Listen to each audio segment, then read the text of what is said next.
আসসালামু আলাইকুম। আশা করি সবাই ভালো আছেন। আল্লাহর রহমতে আমরাও ভালো আছি। আজকে ফুলকপির ভর্তা বানাবো, এই জন্য ফুলকপিটা ধুয়ে সিদ্ধ বসাইলাম। এখন একটু লবণ দিয়ে দিব আর হলুদ দিয়ে দিব একটু সিদ্ধ হওয়ার জন্য।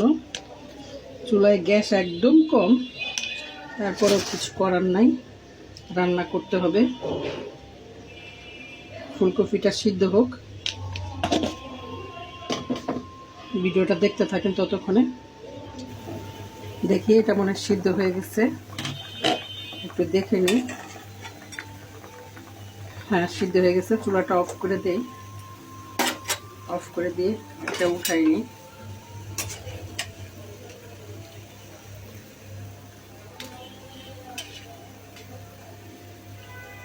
এটা ঠান্ডা হোক, ততক্ষণে আমি বাকি জিনিসগুলো কমপ্লিট করি।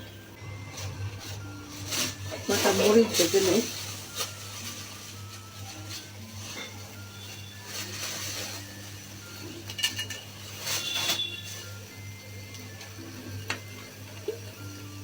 তেল দিয়ে নিলাম।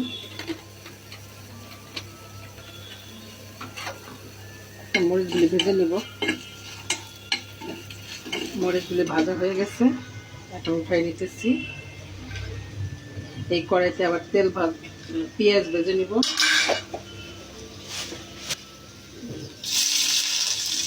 তো হালকা লাল লাল করে পেঁয়াজ ভেজে নেব।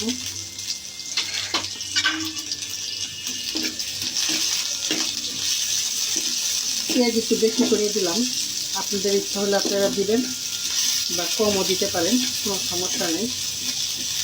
এটা হলো যার যেরকম মন চায় ওরকম দিবেন। পেঁয়াজটা অনেকটা ভাজা ভাজা হচ্ছে, একটু বাদামি কালার আসছে। এখন এটা উঠে ফেলবো। এই কড়াইতে একটা টমেটো ভেজে নিব।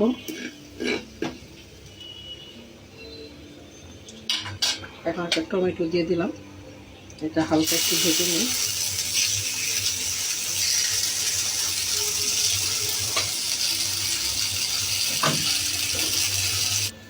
আমার এটা হয়ে গেল, এখন উঠাই নিই।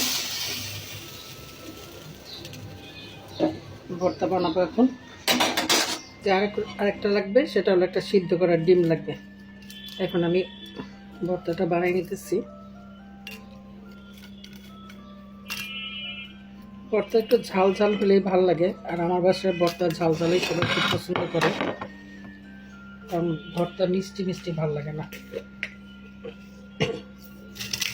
লবণ দিয়ে মরিচটা একটু মাখাই নিই। মরিচগুলো অনেক মুচমুচে হয়েছে, একটা কোথায় জানি চলে গেল।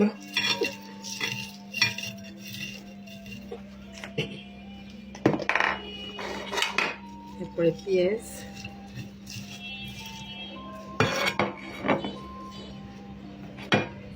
টমেটো,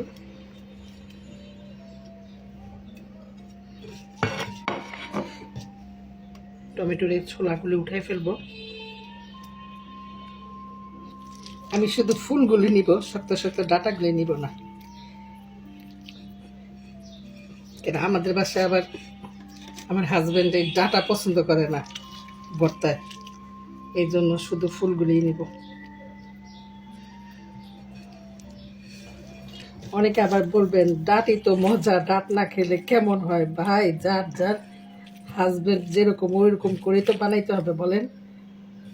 নাইলে তো খাবেই না, বরং উল্টা আরো গ্যাঞ্জাম। এখন ডিমটাও দিয়ে দিলাম।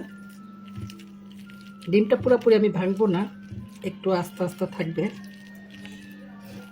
সবগুলো দিয়ে একসাথে মাখাই নিব। ধনিয়া পাতাগুলো দিয়ে দিলাম।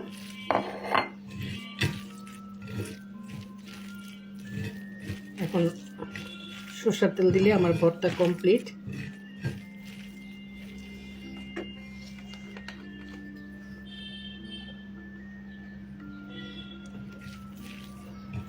আপনাদের কাছে আমার ভর্তা কেমন লাগলো অবশ্যই জানাবেন।